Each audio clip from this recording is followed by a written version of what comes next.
আসসালামু আলাইকুম। School of ম্যাথের এই পর্বে তোমাদের স্বাগতম। আশা করি তোমরা সবাই ভালো আছো। তোমাদের 16 নম্বর প্রশ্নে বলা হলো যে করিম 9% চক্রবৃদ্ধি মুনাফা হারে 5 বছরের জন্য 50,000 টাকা এবং মরিয়ম 7% চক্রবৃদ্ধি মুনাফা হারে 5 বছরের জন্য 80,000 টাকা ব্যাংকে জমা রাখে। ব্যাংক থেকে কার বেশি আয় হবে এবং কত টাকা বেশি আয় হবে সেটা আমাদের বের করতে হবে। তাহলে এখানে আমরা দুইভাবে কাজ করব, একটা হলো করিমের ক্ষেত্রে আর একটা হলো আমরা মরিয়মের ক্ষেত্রে হিসাবটা বের করব। ক্ষেত্রে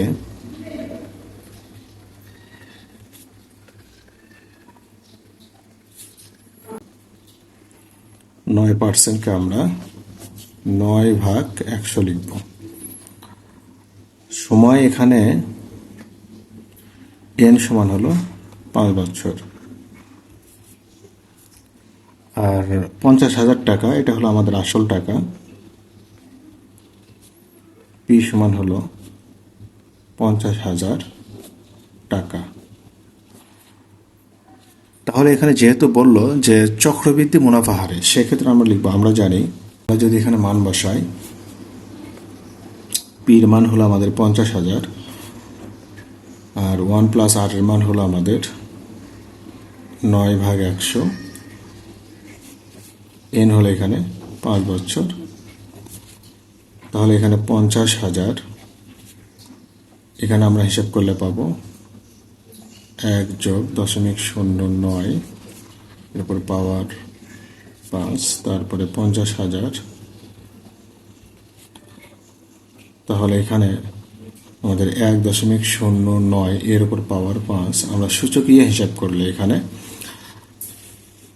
তোমরা যদি এখানে হিসাবটা করো তো সেক্ষেত্রে 50,000 এখানে 1.09 এর উপর পাওয়ার কত 5, তো সেক্ষেত্রে আমাদের এখানে হিসাব করলে আসবে 1.538624 বিয়োগ হলো 1। তো সেক্ষেত্রে 50,000 এখানে 1 যদি বাদ দাও তাহলে তোমরা পাবে 0.538624। এখন এটা যদি আমরা হিসাব করি তাহলে আমরা পাবো 50,000 গুণন হলো আমাদের 0.538624 আসবে আমাদের 26,931.20 এত টাকা। ক্ষেত্রে আমরা মরিয়মের ক্ষেত্রে লিখব মুনাফার হার আর সমান হলো 7%, এটাকে আমরা 7/100 লিখতে পারি। সময় কিন্তু এখানে ওটাই থাকবে 5 বছর, n সমান 5 বছর। আর এখানে মরিয়মের ক্ষেত্রে আসল টাকা হবে, পি সমান হবে 80,000 টাকা। তাহলে এখানেও চক্রবৃদ্ধি মুনাফার ওই সূত্র আসবে, অতএব 80,000 পির মান, আর এখানে 1+r এর মান হলো 7/100,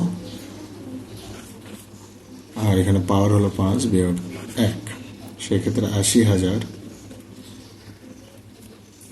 এখানে 1+0.07 পাওয়ার হলো 5 বিয়োগ 1, তাহলে এখানে 80,000 এর সঙ্গে আমরা এখানে 1.07 এর পাওয়ার 5 বিয়োগ 1, এখানে সূচকের যে হিসাবটা এটা যদি তোমরা করো তাহলে আসবে 1.402557 বিয়োগ 1। সেক্ষেত্রে 1 যদি বাদ দাও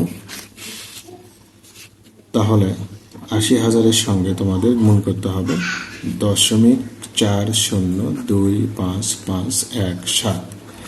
এটা যদি তোমরা গুণ করো তাহলে 80,000 গুণন হলো 0.402557, তাহলে আসবে 32,204.136 হয়, আর আমি 4 লিখলাম,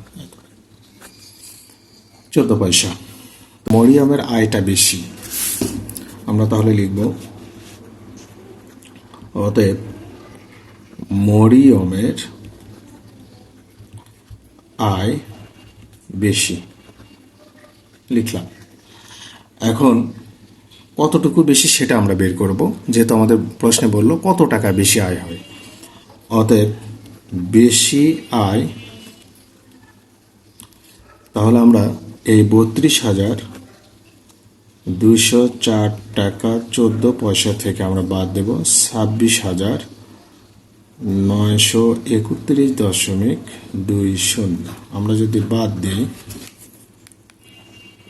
204.14 বিয়োগ হলো আমাদের 26,931.20, তাহলে আসবে আমাদের 5,272 টাকা 94 পয়সা। এটা হলো বেশি আয়।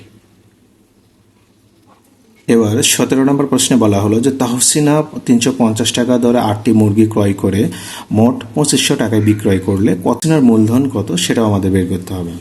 তাহলে সে কি করে, তাহসিনা 350 টাকা দরে মুরগির ক্রয় মূল্য হলো কত, 350 টাকা। তাহলে 8টি মুরগির ক্রয় মূল্য কত সেটা আমরা বের করব। আমরা লিখব একটি মুরগির, অতএব 8টি মুরগির ক্রয় মূল্য 350 গুণন 8, তাহলে 0, 5 8 40, 3 8 24, তার মানে 2800 টাকা আমরা পেয়ে গেলাম। এখন বিক্রয় করবে, বিক্রয় মূল্য কত, বিক্রয় মূল্য হলো 2500 টাকা। ক্রয় করলো 2800 টাকায়, কিন্তু বিক্রয় করলো 2500 টাকায়। তাহলে কি হলো, এখানে ক্ষতি হয়ে যাবে। অতএব ক্ষতি আমরা 300 টাকা। একজন মাছ চাষি তার পুকুরে 5,000 টাকার পোনা মাছ ছাড়লেন। সে মাছের খাবারের জন্য 60,000 টাকা এবং মাছ চাষের শ্রমিকের জন্য 25,000 টাকা খরচ করলো। ওই মাছ চাষির মূলধন কত সেটা আমাদের বের করতে হবে। যদি তিনি তার পুকুরের মাছ 2 লক্ষ টাকায় বিক্রি করেন, তবে তার কত টাকা লাভ হবে সেটাও বের করতে হবে। তাহলে আমরা শুরুতে কি করব, পোনা মাছ ছাড়ে, এটা আমরা শুরুতে মোট খরচের পরিমাণটা বের করে নেব। পোনা মাছ ছাড়লো, তারপর খাবারের জন্য টাকা খরচ করলো, শ্রমিকদের জন্য খরচ করলো, এই সব কিছু মিলে আমাদের শুরুতে মোট খরচ আগে বের করে নিতে হবে। তো আমরা 18 নম্বর শুরুতেই লিখব মোট খরচ। তাহলে হিসাব করলে আমরা পাব বিক্রয় মূল্য 2 লক্ষ টাকা, 2 লক্ষ টাকা। তাহলে খরচ হলো 90,000 টাকা, বিক্রয় মূল্য হলো 2 লক্ষ টাকা। তো সেক্ষেত্রে লাভ হয় 2 লক্ষ থেকে আমরা 90,000 টাকা বাদ দেব, তাহলে হবে আমাদের 1,10,000 টাকা। এটাই হলো আমাদের লাভ। 19 নম্বর, একজন কৃষক এক দোকানে 40 কেজি ধান দিয়ে 20 কেজি চাল, 5 কেজি আটা, 1 কেজি ডাল নিল। যদি 1 কেজি ধানের দাম 12 টাকা হয়, 1 কেজি চালের দাম 16 টাকা হয়, 1 কেজি আটার দাম 18 টাকা হয় এবং 1 কেজি ডালের দাম 28 টাকা হয়, তবে কৃষকের কত টাকা লাভ বা ক্ষতি হবে সেটা বের করতে হবে। তাহলে 1 কেজি ধানের দাম 12 টাকা, তাহলে তার 40 কেজি ধানের দাম হলো 12 গুণন 40, তার মানে 480 টাকা। এই মূল্যের সঙ্গে সে কি করবে, বিনিময় করবে। সেক্ষেত্রে তার লাভ হবে না ক্ষতি হবে সেটা আমরা পেয়ে যাব, হলো 18 টাকা। তাহলে 5 কেজি আটা কিনবে সে, 5 18 90 টাকা। তারপর কেজি চালের যে ব্যাপারটা সেটা আমরা পেয়ে যাব 320 টাকা। ডালের দাম 28 টাকা। তাহলে আমরা মোট মূল্য বের করব, যোগ 320 যোগ 28, 438 টাকা। আমরা পেয়ে গেলাম কত? 438 টাকা, এটা মোট মূল্য পেলাম। এখন উনি যেহেতু বিনিময় করবে, সেক্ষেত্রে তার মূল্য কত? 480, আর এখানে কত? 438। তো 480 টাকার যে ধানের দাম, সেটা দিয়ে যদি উনি 438 টাকার জিনিসপত্র নেন, সেক্ষেত্রে তার কিন্তু ক্ষতিই হয়ে যাবে। এখানে 480 থেকে আমরা 438 বাদ দেব, তাহলে ক্ষতি হবে 242 টাকা, এটা ক্ষতি। 20 নম্বর প্রশ্নে বলল যে একজন ফল বিক্রেতা 15,000 টাকা দিয়ে 120 শত লিচু ক্রয় করলেন। যাতায়াতের সময় 6 শত লিচু নষ্ট হয়ে গেল। বাকি প্রতি শত লিচু কত টাকা দিয়ে বিক্রয় করলে তার মোট 2,000 টাকা লাভ হবে। তো এখানে যেহেতু নষ্ট হয়, আমরা এই নষ্ট বাদ দিয়ে ভালো কতটুকু সেটা আগে বের করে নেব। তো সেক্ষেত্রে আমরা 20 নম্বরে লিখব ভালো লিচু, তাহলে 120 শত থেকে আমরা কি করব? 600 বাদ দেব, এত শত, তার মানে 114 শত। এই 114 শত লিচুর সেক্ষেত্রে হবে কত? 17,000 টাকা।